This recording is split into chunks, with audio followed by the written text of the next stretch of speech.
with bullying that always existed. And now there's a lot of curriculum changes, and it's a big topic. We can't talk about it today. But schools, public school, and the education system has been wiped out, and there's a new curriculum, new everything that's coming into play. Is it safe for Muslim parents to take their kids to these type of environments?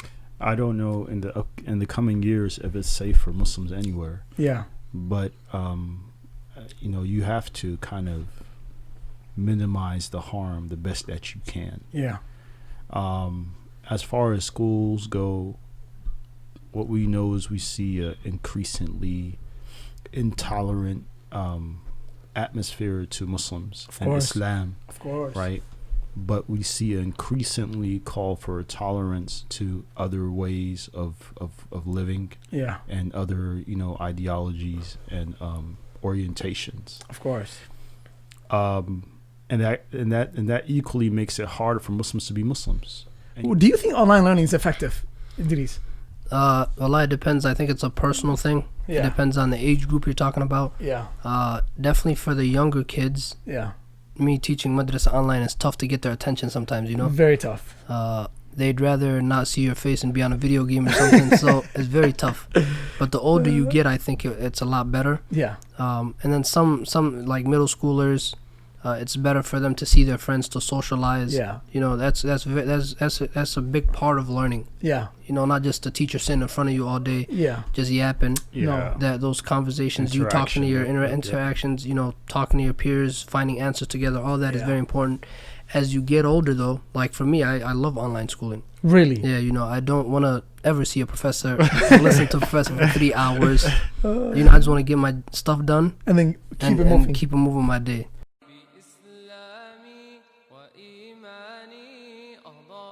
Assalamu alaikum wa rahmatullahi wa barakatuh. We are back today here at the Deen of Studio, shooting another episode of the Deen of Us podcast. It's been a while. Idrees, how you been? What you been up to, man? Alhamdulillah. Doing some soul searching. What did you find? I'm glad to be back. Alhamdulillah. What have you been up to lately, man? It's been a while. Working, for the akhirah, soul searching. I think we all do soul searching. It's a good thing. Soul searching? We should do a lot more of it. Maybe that's what this episode should be on. Right? the answers that everybody came up with on their soul searching. Yeah. I've been eating a lot of soul food too. Soul food, right? Yeah, right. But it's personal answers that will work for us and not for you. Does anybody know how they came up with that name, soul food? Does food have an impact on your soul? I don't know. I think soul food is. Where does that come from? Is it good for the soul? Is that what they call it? I think it's because food other than that is bland, and to them there's no like spirit inside of it. It's like soul. Yeah. And that food there is like it's nice, flavory, and it has. It's alive. Alhamdulillah. So it feeds the soul. Yeah. Feeds the soul. Unfortunately, some people, the only thing that feeds their souls are the food. SubhanAllah. Unfortunately. Not knowing it only stops at the body. Today we got an exciting episode for you guys. Excited to be back. It's been a while, mashallah. We got the whole I was gonna use the word gang, but I didn't think it was appropriate. Crew. This guy's going somewhere else. Gang's the wrong word to do that. Nowadays, gang doesn't have a negative connotation anymore. Really? Yeah. Not anymore? Yeah. It used to have a bad connotation. Horrible. Man. It depends where you are. Subhanallah. Today we're back here and we have an exciting topic, which is COVID-19 has changed a lot of things. One of the greatest things it has changed is education. Education has been changed. And a lot of things, I think, for good, this change will stay. And some things will come back, obviously. But today we want to talk about back to school, bullying, hybrid learning, online education, how authentic is that, and beyond, so on and so forth. So back to school, we have almost, all the young Muslims who are going to school, college, high school, and middle school, and below that, everybody's going back to school. Idrees, you mind starting us with some of your best memories going back to school? Allah, bismillah, salatu ala rasulillah. Glad to be back. Been a while. Yeah. Happy to be with my brothers. Going back to school, wallahi, once you get out of school, you kind of realize, like a lot of different things in life, how important school is. Yeah. School was always fun for me, being in athletics and playing sports and stuff like that. Seeing your friends that you haven't seen for a while. So, but then I never used to plan for the school year. Yeah. What am I going to get out of the school year? What I should, just going with the wave, Yeah. Because in high school, mainly the counselors do the scheduling for you. Yeah. So you don't really have much control. Yeah. So you just go to your classes, you try to pass your classes. Other than that, though, you really don't do much planning for the school year. But it was always it was fun to go back to school. Alhamdulillah, I went to a school that was very, our dean was very, established. Yeah. We had Friday prayers. We prayed, Wow. Dhuhr and stuff like that. And it was a public school too, so it was very nice. How is that possible? Because most times people think they're not capable of doing these things at school. Well, you're definitely capable, and I give credit to the people that established it years ago. You were before you were there. Yeah. Okay. And then now it's about the next generation Continuing. it. Yeah. The seniors continue. So, and we always had that, but we had a stronghold. We had a lot of people of the same religion with different cultures, but same religion. And once we made it important to us, everybody just followed. Yeah. As long as there's a group that makes it important and a priority, people will follow. So we had that. We had Friday prayers every Friday. We went to Dhuhr, sometimes Asr, depending on the weather and stuff like that, the winter. So alhamdulillah, I went to a school like that, and it was always fun to go to a school like that. Yeah. Of course. Where I didn't lose my culture, didn't lose my religion. So it was very fun. Yeah, for sure. How was going to school and going back to school in Cali? My brother Uthman grew up in Cali. You love man. this, don't you? This Speaking guy, of gangs, he man, loves to. All we hear from Cali Alhamdulillah. and Southern Cali is like gang culture, bro. So I know when I was in high school. Actually, this would probably be. Maybe I have to do a personal podcast. Okay. School for myself, and just for everybody. We'll see. Allah, but there's so much I can say. But just kind of relating it to the question, high school, especially high school, the one thing I looked forward to going back to school was seeing my friends again. Yeah, for sure. After such a long break, yeah. Absolutely. And everything else was secondary, like the school, like classes. Just I wasn't like really interested. The only thing I kind of worried about is like how much would I be able to tolerate my teacher? Like, let me see how they are, right? And like what the rules of the class are, and so that's really the amount of. And some classes I honestly did kind of enjoy, mostly like history class and things. I didn't have that luxury, or we didn't have that luxury of having establishing prayers. Yeah. My freshman year of high school was the year that we tried to establish an MSA in high school. Get out of here. In like a suburban area, and we actually got like one meeting. Yeah. And then we established some sort of brotherhood, and I know some of these guys even till now, I have them on social media. But after like I think maybe halfway of freshman year, it's nothing. No more prayers. It died everything. Off. And me, honestly, I really wasn't a religious person. Yeah. In high school either. It was like if I needed like help on exams, I'd pray, and all those things like, hey, fights are coming up, and pray because you want Allah to assist you in those things that you want to win. Yeah. I'm not joking with you, and I grew up in like a gang infested neighborhood, and usually around African Americans. Yeah. I didn't grow up around a lot of Somali people. What about Muslims in general? Muslims, no. Okay. So non-Muslims, African Americans, majority, and I kind of was very. I became accustomed to the culture, of course, and so a lot of things come along with that, and I still have a lot of great friends. Like now, I can appreciate some of the good things and qualities about my friends. Like they had like good qualities, some of them, and some of them really cared, right? But we just didn't have that. The orientation of Islam and this beautiful way of life to kind of straighten us up. Yeah. But if it was if they had they'd be amazing human beings. I know they would. Yeah. Right. And we ask Allah subhanahu wa ta'ala to guide them, and to guide all of us and to keep us firmly guided on this path. For sure. Yeah. One of the greatest memories from going back to school was, other than the social activities, I'm sorry, we should have asked you. What was your favorite? Nobody asks me the questions. I gotta carry it all on my own. Oh my god. But one of the best memories was one thing that my mom did with us was anytime a neighborhood got tough, she would move us to a new neighborhood. Wow. Change a whole district. No way. Go to a whole new school. Yeah. So that was one of the biggest and the toughest things that sometimes we dealt with, right? I finished elementary school, then we moved because my mom, neighborhood was getting bad. Went to a whole new middle school, stayed there for 2.5 years. Right, first year of 8th grade, we had to relocate again. Neighborhood wasn't that great. Mom thought we had to move out. Mom was correct. Later on, when you grow, you realize the moves that your parents make, that they made was, some of the most foundational moves ever. Yeah. But when you're in that moment, you get angry, you get upset. You're like, I'm losing all my friends. I got to start all over again. You know what I mean? I got to build up my status quo all over. My reputation. I got to build a whole new reputation. From zero all over again, right? And she's worried about keeping you alive. Yeah. Look at the different mindset here. Wow. Subhanallah, crazy. But Idris, usually what happens is many people, especially, this used to happen to me, I don't know about other people, but especially in college or high school, a little bit more pressure in college, obviously, right? When college students are going back to school, usually first month, especially in September, this month that we're in, there's a lot of anxiety and stress that comes with it. Yeah. What do you think of this? Well, that's definitely true because college is more, and I wish they did a lot of preparing, and some schools do. Yeah. The schools with a lot of resources.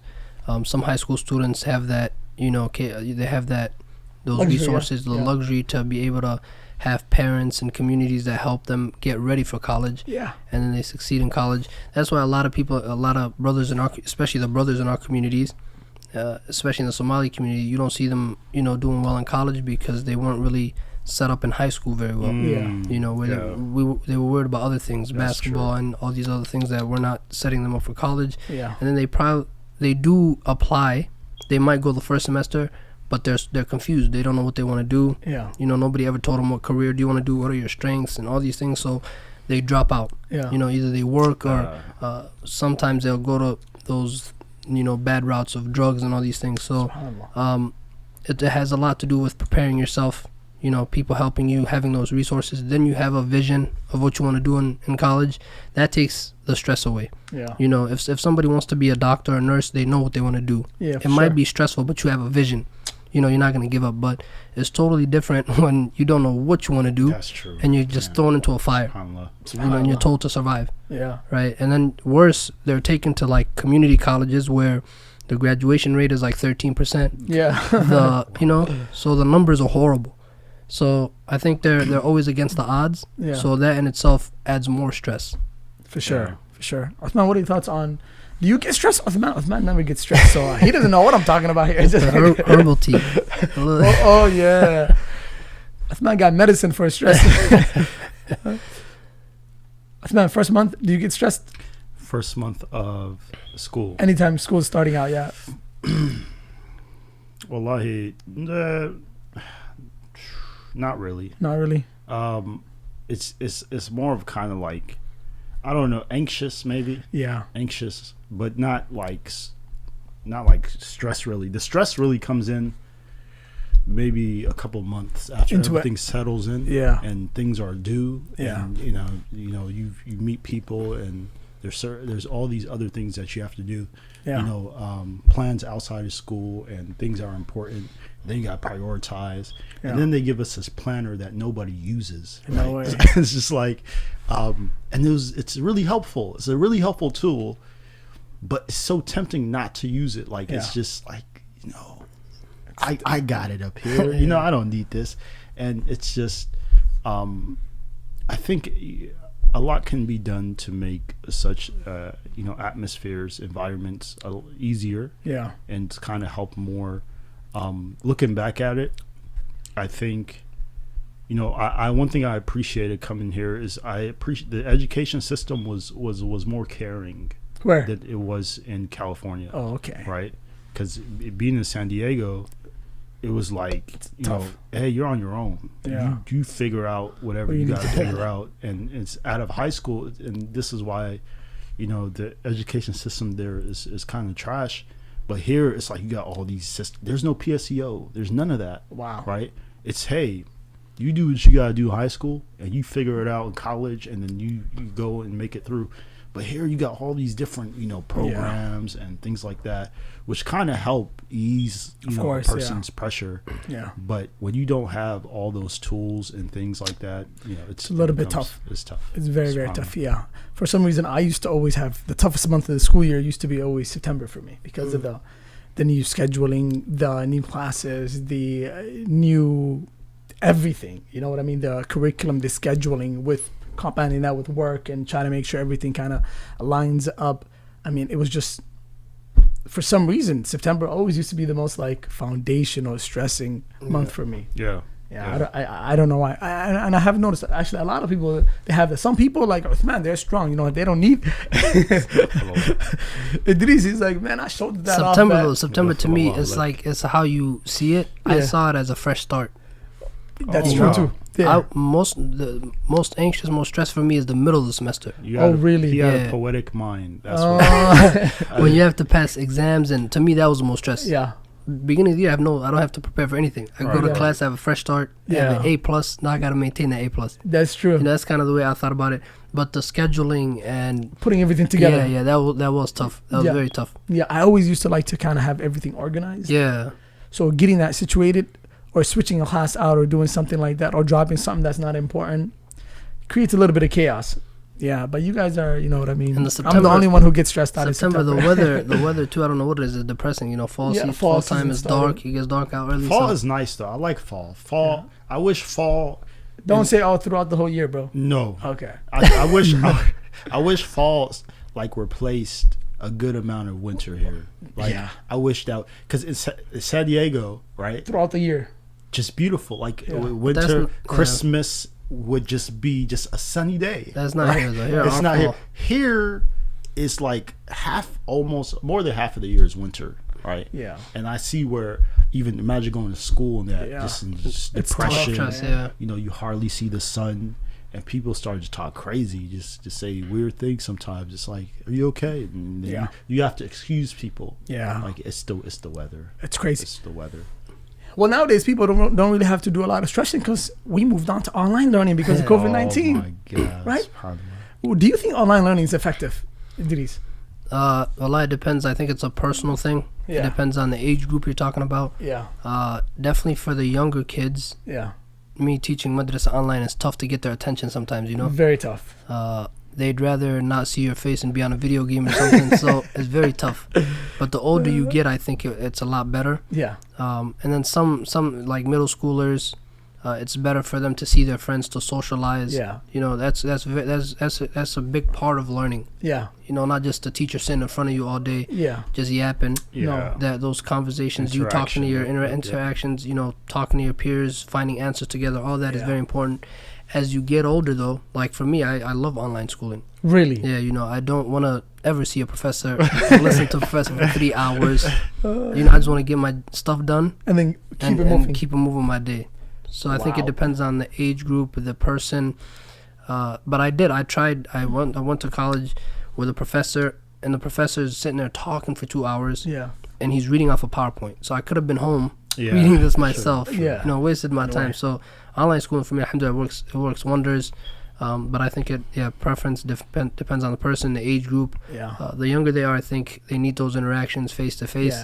I think it's depressing being in a room all day. Because I noticed, man, when I was in elementary, middle school, I can't miss a day in school. No way. I used to get mad if I missed like a doctor's appointment. Right? Yeah. Just tell them, okay, it better be an hour. I could not miss a single class because it was amazing, man. The teachers when the level of connection. All those activities and even field trips. When you go to high school, there's no field trip, nothing. Elementary is fun. Elementary is fun. Yeah. Uthman, do you think discipline is important for online learning? Do you need to have a lot of discipline in order to maintain it? You do need to have a lot of discipline, and I think that. A lot of times we equate things like, oh, well, these kids are on like social media for so long. Like, why would it hurt to be on?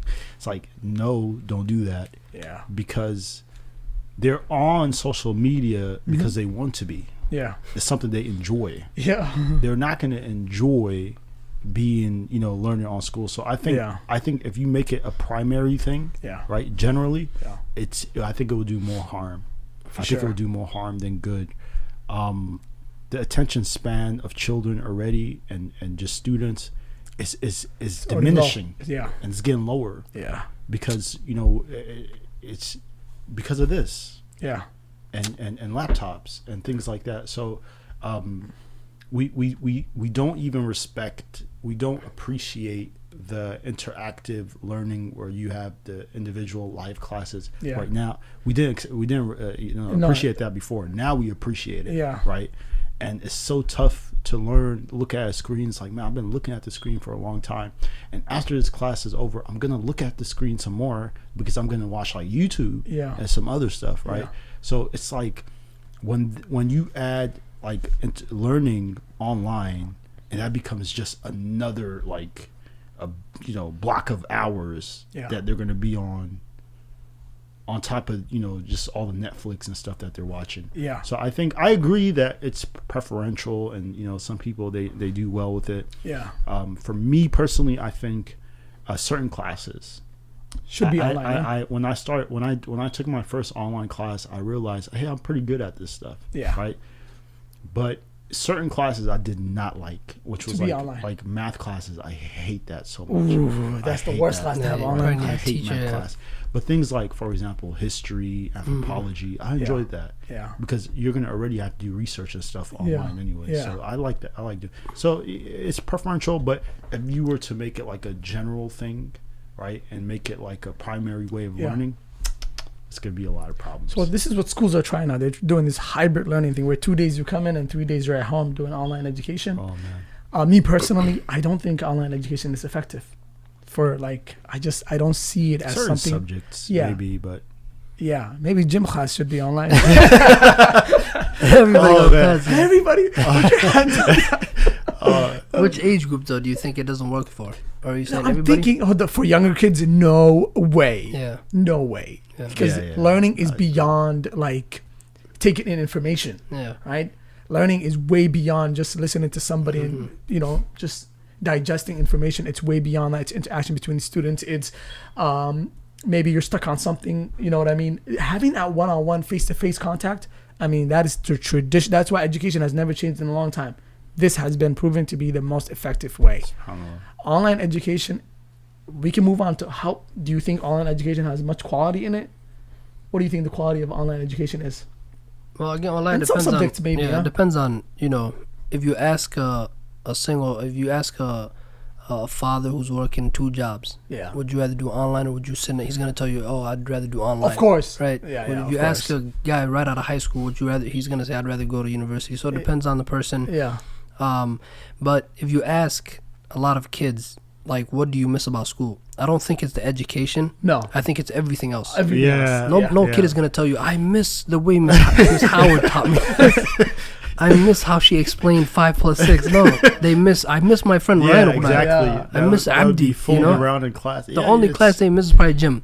I miss actually going to gym. So I think the education system both ways is trash, in my humble opinion. Right? I don't think it does any good. Humble opinion. But outside of that, that's what all the kids miss. There's so many problems with the education system.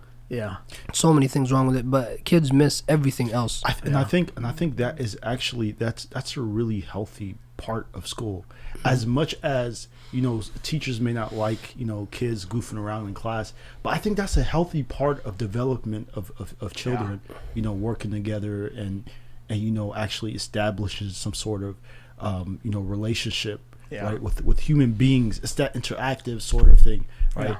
And even it may be bad, but the teacher can correct, and that requires another like human personal interaction, right? Which the individual, they'll learn from that, right? These are anecdotes that people can use later on in life and be like, you know what, I learned from these situations and that.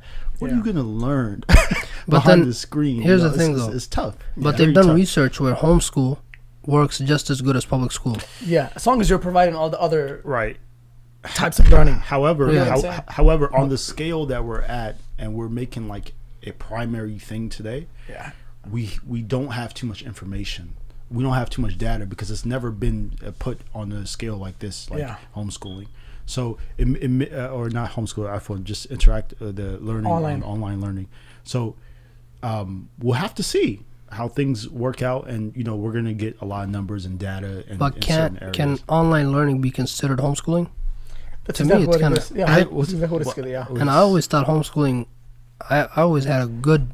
It's a little bit different. Yeah, it's a little bit different. Yeah. I'm not an expert in it, but it's a little bit different because the parent is in charge of going through the material with the kid. Right. But then they also have an online instructor where they go through all the material. Homeschooling? Yeah. There's like K-12 that does. Yeah. K-12 is like a K-12 education system, but online. Yeah.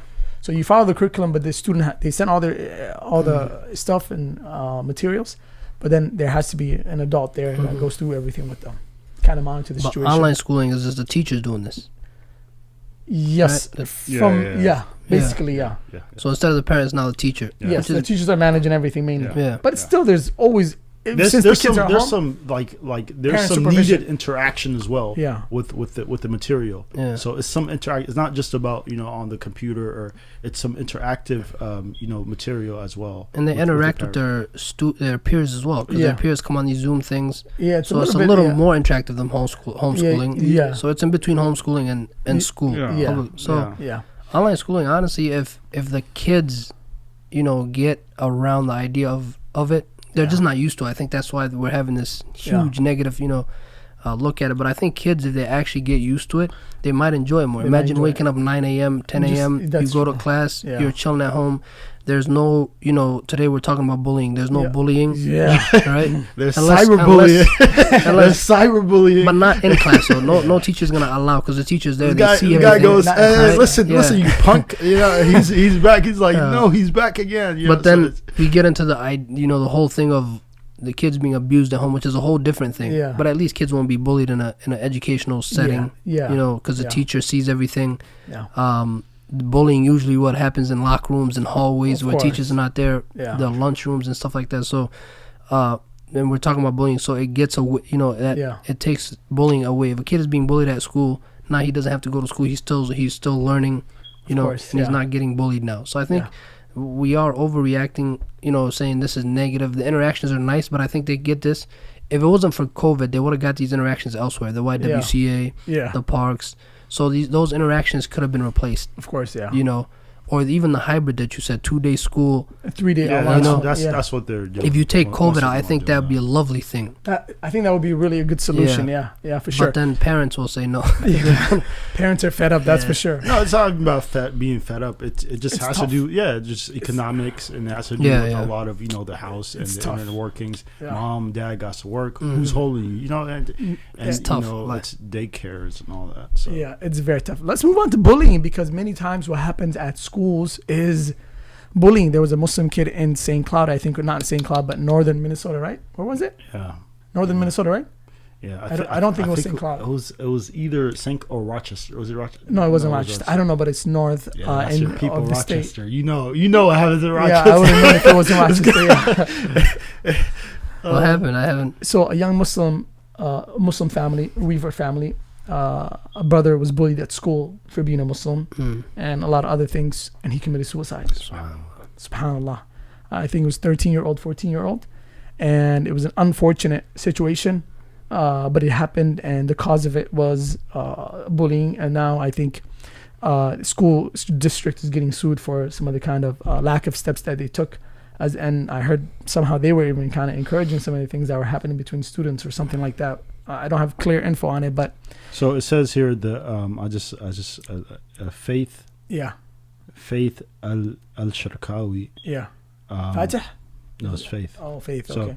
It says Chisago Lakes Middle School failed to protect her son. So that's the mom. Yeah. Right? So Jacob is his name, right? Yeah.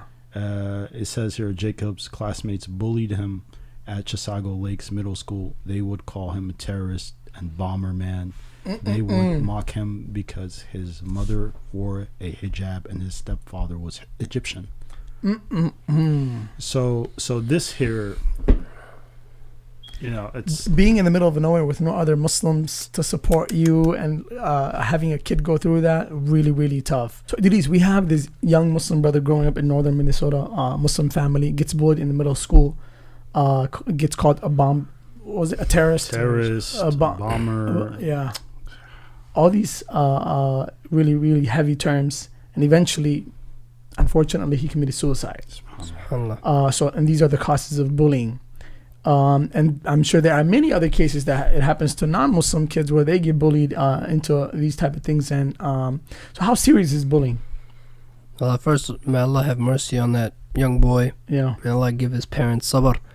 And anybody else that's going through something like this, it's definitely tough. I actually remember in middle school, when kids, when they're 13, when they're 12, I don't think they mean any harm. Yeah, when they're doing the bullying? When they're doing the bullying. Yeah. Because they don't know what they're saying. They don't know the scope of it. Yeah. He probably heard terrorists from the news, from Donald Trump. Parents, maybe. Parents. Sometimes. I don't know how you can blame a 13-year-old when his parents are like, watch out for them. He doesn't know, right and wrong. So when they say these things, if you actually sat down with them and you talk to them, they'll definitely take those things back. They'll retract, yeah. So because I remember, 6th grade, this one individual in our class was being made fun of because you couldn't tell if it was a boy or a girl. Wow. So first you talk to them, you'd be like, hey, how are you doing? What is your name?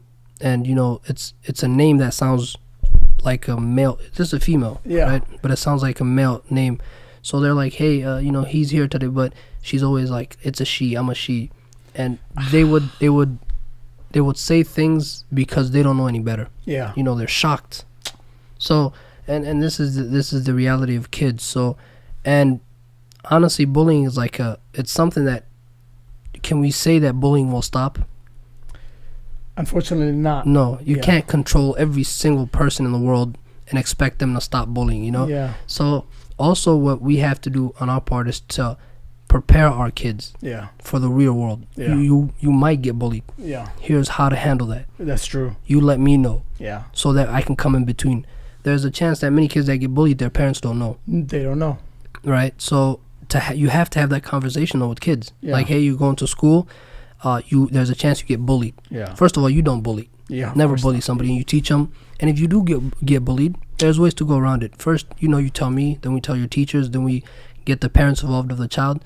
Then that these parents are, they're going to talk to their kids. Yeah. And now the bullying is most likely going to be resolved. Yeah. Right? And I think a lot of parents, they take that for granted. They think, oh, my kid is just a kid, let him, go to school. Yeah. And they never even think about it. Yeah. They never think about the chance of him bullying somebody or, him getting bullied. So it's a very soft, it's a topic that you can't really, there's no answer for it. Yeah. Besides, everybody just has to work on it. Yeah. And we have to be conscious. And so, Allah, it's so sad. Uthman, what do you think are some of the key leading causes of bullying? I was actually just, subhanAllah, I was reading I was reading a little bit further into the story, and it's something that I remembered. It was something I wasn't sure about. Yeah. But now it's there, so I know for sure that this young boy was diagnosed with anxiety, ADHD, and other learning disabilities. Yeah. So already it's bad. It starts off a bad track. Yeah. And he developed his, some of these things, due to the bullying. Wow. Right. So it's, it's very sad. Yeah. Because I know this happens to Muslims a lot, young Muslim kids, especially in places where, the suburbs, farther away from the community. Yeah. And in places like this, in inner schools, you straighten them out. Yeah. Right. Yeah. And you have like a sort of community there that's, you got to be careful what you say. Yeah. But in places where that young brother's or that young sister is by herself, it makes it much, much more tough. And this actually brings me back to a situation, because I know there was a sister in my high school, and I look back at it and I think about it. At that time, I wasn't practicing, but I know she was trying. Yeah, she was trying to practice. I can tell. Oh, okay. She had the khimar on, right? Okay. And this is just to show that bullying. Some people, they respond in different ways. Yeah. suicide. Some they leave the Deen. Some they right? fight. Some they stop practicing. Some they start going into some other things, right? Drugs or whatever to look cool and kind of cloud Fit in, right? And this sister here, I remember she was wearing it in like freshman year. She was wearing it, and then as time went on, she started to take it off, and I didn't really think too much about it, but I knew this is what was happening. Like she took it off, so I was just like, whatever. But now I look back at it, and it's something that's heartbreaking. Yeah, because I know that she did that because she felt like she was isolated. Yeah. She's alone. Yeah. You know what I'm saying? And she wants to kind of fit in and have friends. Yeah. And she No feels one like was there. that's a barrier for her. Yeah. To interact. Nobody was there for her. Yeah. And it's sad because you had other Muslims at that school, Mm-hmm. and they were all just kind of just doing whatever, including myself. Yeah. So when I look back at that, it breaks my heart because the sister here she had some support. Yeah, she wouldn't have done She that. would have preserved it, right? Had brothers had some support, we supported each other. Yeah. And we had ta'awun on good things. Yeah. And bir and taqwa. It would the conversation would have been different. Yeah. So like it's a time for reflection, and some of us, we see these things happening, Yeah. but we don't do anything about it. Unfortunately, which is what causes bullying to be kind of a more widespread thing. Anytime, What would you say is the cause, like the number one cause or biggest cause? Do you think? One of the biggest causes, I think, is upbringing. Upbringing and lack of, you kind of mentioned it too, which was lack of good parenting skills. And also there are kids out there that have great parents and they still bully. Yeah. You know what I mean? Some people are just made, you know what I mean, that way. They're just grounded with that type of lifestyle. Yeah. And so they think that bullying people, you know what I mean, there's some Makes people get them better. satisfaction. Yeah. They get satisfaction out of it. Okay, that also, some people, they do this to get attention. Some people do this so that I don't get bullied, I have to bully. You know what I mean? Kids have many different types. Grown people bully other people, forget about kids. Yeah. So there's usually some type of insecurity within a person of something happened in their life, or like bad upbringing, or lack of good discipline, education. So in return, they retaliate and they do all these type of things. But one of the most damaging causes of bullying is because it's silence from other people. Yeah, from other people. Yeah. So it causes it to be more widespread, because most people are like, yo, that's him. Because I remember in 8th grade, I was getting bullied, right? I went to a new school, like we said, right? Yeah. New school, completely. I went from a really diverse school to completely white school. And there was 3 guys that run the school, and so they not the principal, yeah. student. Oh my god! They didn't have a principal. The principal was not running the school. Right? This principal, he doesn't walk around the hallways. He's in the office scared, dealing yeah. with teachers. So these guys, they see me as a threat, right? I came from a diverse school, like one of the top guys in the school, right? Mom moved, we came here. These guys, they would come in my lunch table because I didn't want to. I was scared of mom. A lot of people don't engage in bullying also because they're scared of or responding to bullying because they're afraid of what would happen to their school and education or parents, so on and so forth.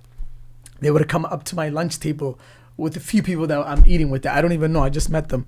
I'm eating, and they would use like the most, like, you know what I mean, vulgar language, and would stand on top of me. So the one day I had it went on for 3 months.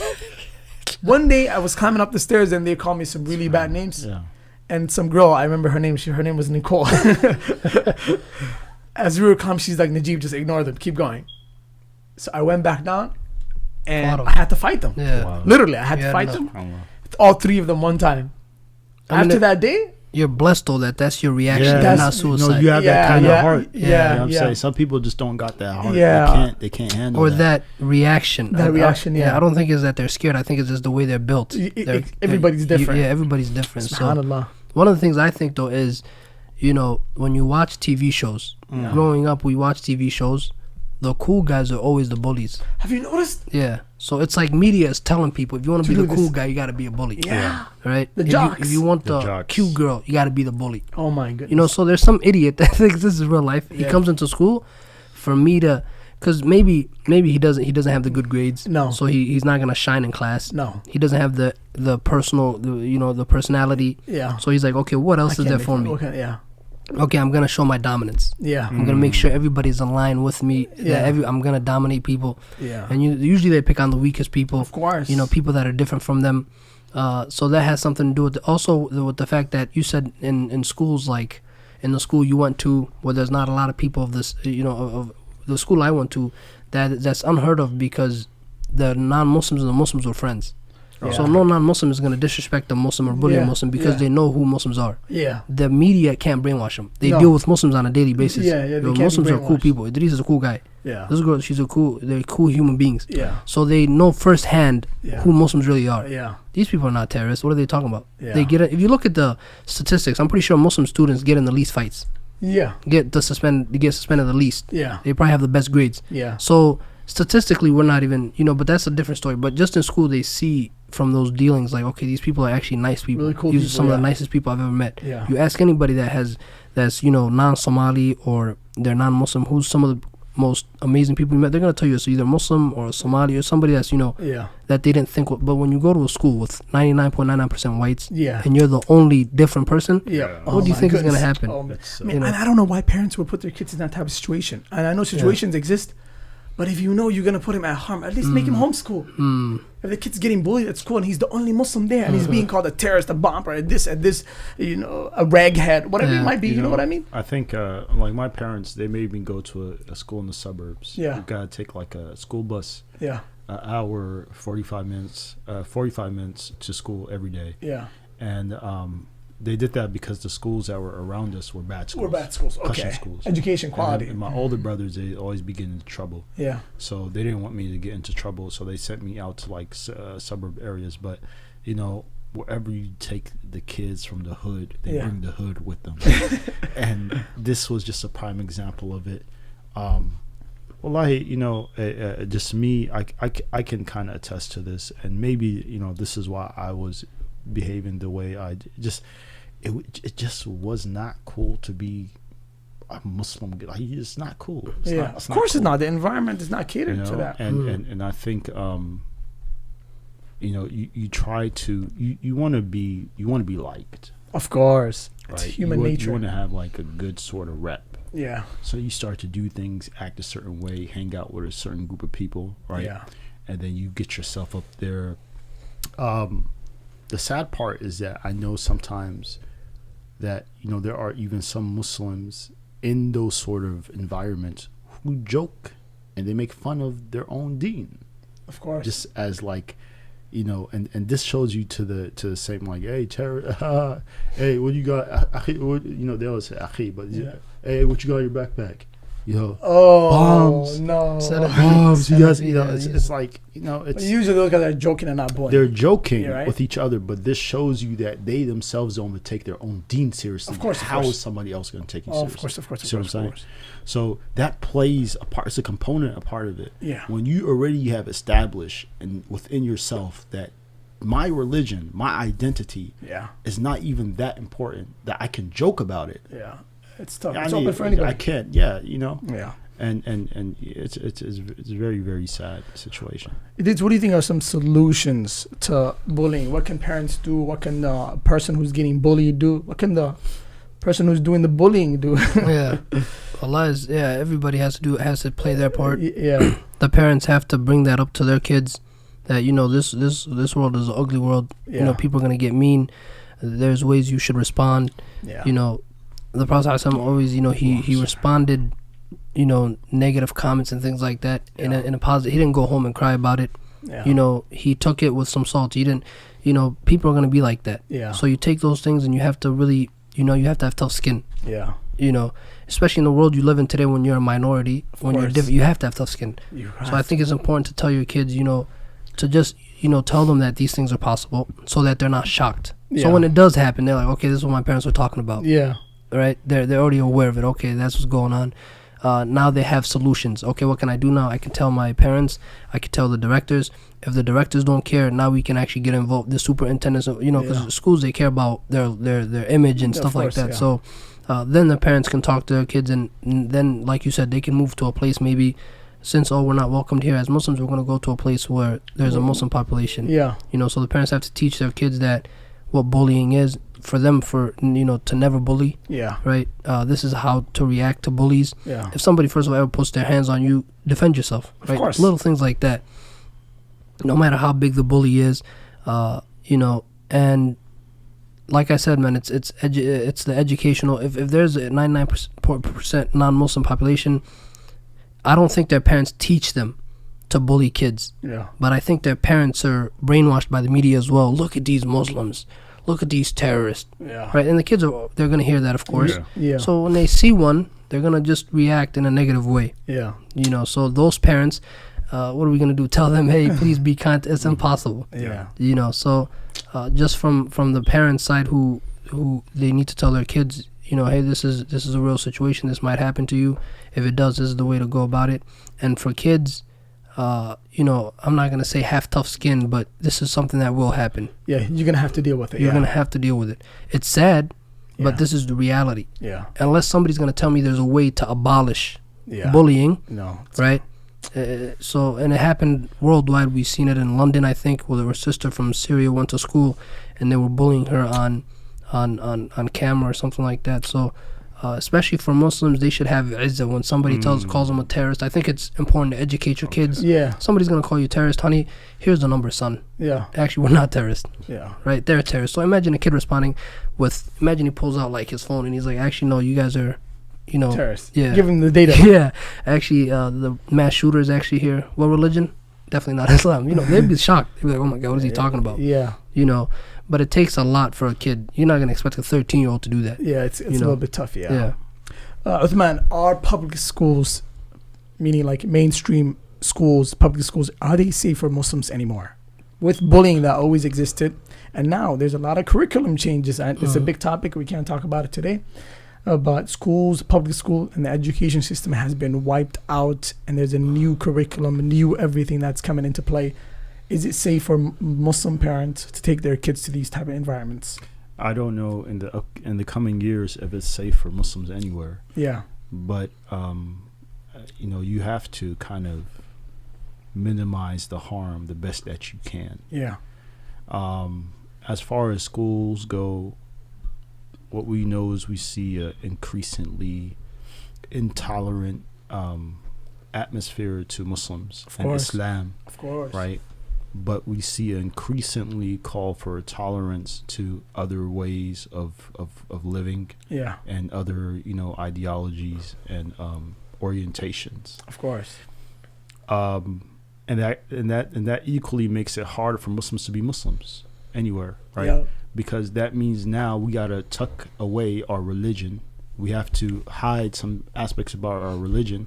There's certain things that we can't talk about, right? Yeah. It's not okay. Is you can believe in it in your heart, Yeah. but you just can't bring that out to the people. So, and it's ironic because these are the same people that are trying to preach to us about being tolerant and you gotta be tolerant to everybody, but they're the most intolerant people to us. Yeah. So it's like, yeah, everything is cool except you. Yeah. You know, you can do whatever you want except worshiping Allah alone, and you know, stick it. That's too much, right? You can't talk like that. So I think, you know, Muslims, and another thing too, I just wanted to talk about before the question before, and this kind of ties in. We talk about the parents or the advice to the one who's bullied. Yeah. The bully themselves, I know sometimes that they come from broken families. Yeah. Actually, a lot of times they come from broken families. Yeah. And they themselves have a lot of fitna at home. I remember I had a friend, and he fought his stepdad. He beat him up because he was shorter than him. So imagine going home to an environment like that, and coming back to school. And this guy was like, he was a proper bully, like just like everything you could probably imagine. The epitome of a bully was this guy.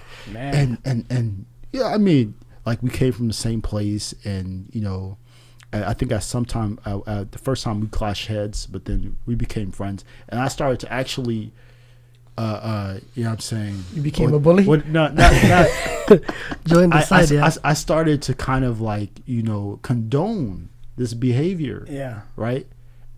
And you know, and this is what happened. So it's not like, what do we do for those kids, the ones that are doing the bullying? And I think this is where counselors and people who are working inside the school need to step in, right? Because these kids, there's a lot of pain that's going on, and and what was dealt with, these kids, the way they were dealt with, a lot of times were call the school police, arrest them. They got court dates. They got all these things. So they're not learning their mistakes. They're just being funneled into another sort of system later on that they'll have to adapt into. So, but just I think that the Muslims first need to educate their children about the Deen. Yeah. And they need to educate their children about the atmosphere that they're sending them to. Very important. Because when you don't do that, you just assume, you know, balloons and flowers, right? Mm-hmm. And we know that's not the world that we're getting into. Yeah. You know, your child has to bear all, you know, the hardship of that. Yeah. And if your children are being bullied and you know it, you need to take some sort of action. Yeah. Right? Just telling them, hey, look, you got to toughen it out. Yeah. It's not enough. Because then they find other ways to deal with that situation, which will probably, you know, divert them from the path. Yeah. So, yeah, I mean, it's a mixture of a lot of things. Some of the solutions that our brother was saying, and, you know, to implement all that, but also to support your children and to, you know, be with them and have that sort of bond with them that, hey, look, it's me and you. Yeah. You know what I'm saying? And you need to have that show them that love, because it can just be just that one moment that they don't have any of that. Their parents aren't supporting them. They're getting bullied at school. They're going to kill themselves. It could be tough. So we ask Allah subhanahu wa ta'ala to make it easy for all of us and make it easy for the parents of that individual, and we ask rahmah for the young brother Jacob or Yaqub who passed away. Yeah, me personally, I don't think it's safe for Muslim kids to be in public education system anymore. Not anymore. If it ever was. It's not safe Deenian. It's not safe ideologically. It's not safe physically. It's not safe in any way possible. I can't imagine any way. Which actually the Deeni and ideological is more dangerous than physical. This is what we need to understand. Yeah. Because parents are like, well, it's okay if they're learning like philosophy and just same sex, you know, this and that. It's like, no, because what that does is that shatters your faith. Because it's like, hey, they're telling us this is okay, but our religion says otherwise. I think I'm going to go with the dominant society on this. Of course. Because we must be the backwards people that are still stuck to our cultural standards. Since all the cool people are doing this. And all the cool people are doing it. So I was actually listening to a sheikh who was talking about this concept, which is, you know, a big topic. Maybe we'll do research on and do a whole podcast on it. And he was saying that any Muslim parent who sends their kids to public education system has handing them over so that they could be nurtured into a kufr system. So that the plants of kufr could be placed in them, especially at such a young age.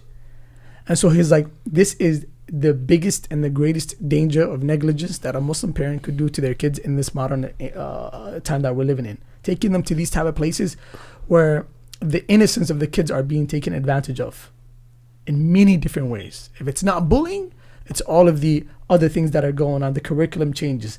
Teachers are now free to do whatever they want. They have no boundaries. They can share their personal lives with the kids. They can do anything. When we were younger, there were many boundaries in place to protect the kids from the teachers, or from personal life to a professional life. Many things were in place. But now, a 3-year-old is getting sex education. Subhanallah. I mean, that's not even... I mean, it is crazy. Idrees, what are your thoughts on this? Yeah, I definitely agree, man. I was actually, I was reading about when the French colonized, was it Algeria? Yeah. They came up with these solutions. How are we going to have their women, especially, convert to our religion? Yeah. The answer they came up with was school. Of course. We're going to put them through our schooling system. Yeah. They said, we guarantee you they will come out different. Look at Algeria today. Yeah. Oh my so God. A lot of parents don't ask that question, right? This is not a Muslim country. The education system is not a Muslim education system. So what is it? It has to be something. Yeah. It can't be There's nothing. There has to be an answer. Is it Yeah. Muslim? Is it kufr? Right.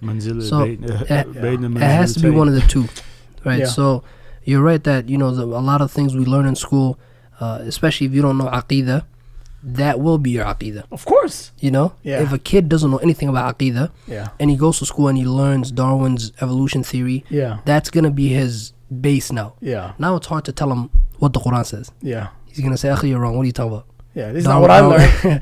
Darwin said this. Do you know who Darwin is? Yeah. And I think this is a good point because we have to ask ourselves when we say, "Hey, look, you're sending your children to a kufri, model of education." What do the parents know? Yeah. The parents don't know. No, the parents don't know. You know what I'm saying? Yeah. So they themselves are like, look, we have to. I need to give them good education. Yeah. So their goal is to give these kids a good dunya education so they Yeah. could have a career one day. Yeah. But that's not even what's being taught here. Darwin's evolution. How's that gonna help me in my career? Exactly. Same sex. How's that gonna help me in my career? Zero. Yeah. So they don't know that. They don't know what they're being taught, and it's up to the people who are educated, Yeah. who know the system to Yeah. speak on these things. To tell the parents what's going on, and we have the manpower, we have the resources to come together and start our own Yeah. education system. And look, what you just said earlier was very scary because now you look back at it on history. Maybe at that time you couldn't understand. Yeah.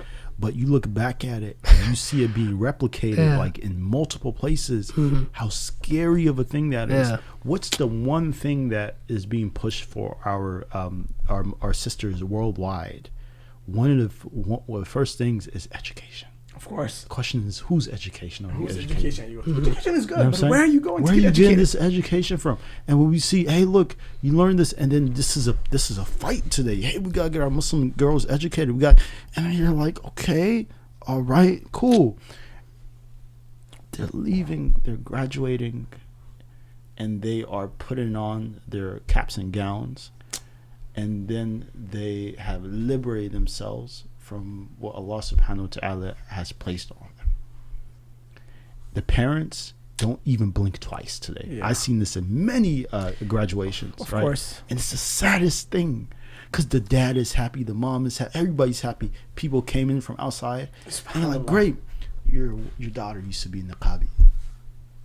She's not wearing Anything right now, yeah. any sort of hijab. She's wearing clothes, but she's not wearing any hijab. Yeah. And that doesn't even cause the father or the Any mother type to of be feeling. like, Yani, what happened? So already we've bought into it as a Yeah. community. Like, Yeah. hey, this is not only a way of educating, this is the way The of educating. Subhanallah. So they're already winning in that hand. You tell them something that you just said about, hey, we got to make our own education. It's like, the first thing that comes up to their head is like, you want to give these kids 5-day duksi? That's what comes to their head because this is their similitude of educating, right? And this is colonization and colonial way of inferiority complex. Like, hey, well, these guys know what they're doing. They've said, look how successful they are. It's like, come on, like this is. It's sad because we really the have to education system has failed over and over. It keeps So failing. at least if it was an education system where it's producing doctors and engineers and lawyers, you're like, okay, it's hard to fight. But this is an easy battle. It's like, it's not producing anybody. No. Drug addicts, rapper wannabes. That's what it's producing. Yeah. The education system. School to prison pipeline. Yeah, producing a bunch of places. employees. Yeah, to that's work at 9-to-5 jobs. Wow. It's not really producing greats. Yeah. So it's not like. And quite honestly, when you look back at it, you don't really learn much. You learn more out of You don't school. really. That's it. Wallah. Yeah. And they don't give you life learning skills. That's it. The only class that is not kufr is probably math. Yeah. Math and reading, you can learn that anywhere. Actually, Go to Kuman, bro. What's funny is that there used to be a class, and you probably know this. Yeah. Home econ. Home economics. Back in the days, they removed it. Yes, they removed it now. Yeah.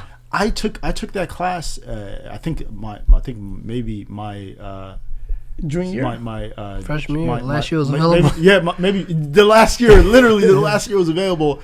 You know what I'm saying? And so these classes are very important. Like learn how to cook for yourself. What are taxes? People graduate university, they don't know what taxes are. How did you put in your taxes? They don't know anything. It's more like important to know that a man and a man can be married. It's more important. You know what I'm saying? It's so sad. So But this is kind of the reality we're living in, and I think we should, really investigate this topic more. Kind of the education system, the new curriculums that they've added, and everything, so that the Muslims kind of have a comprehensive understanding of the situation and where they're placing their kids. This is not an excuse for parents. You need to know where you're placing your kids. The world's not the same anymore. When we were growing up, education system was really, really, it has some hudud limitations for teachers. It had many different things. It was really focused on the education, not a lot of other external things. There were little things here and there. The environment was always going to be kind of the same.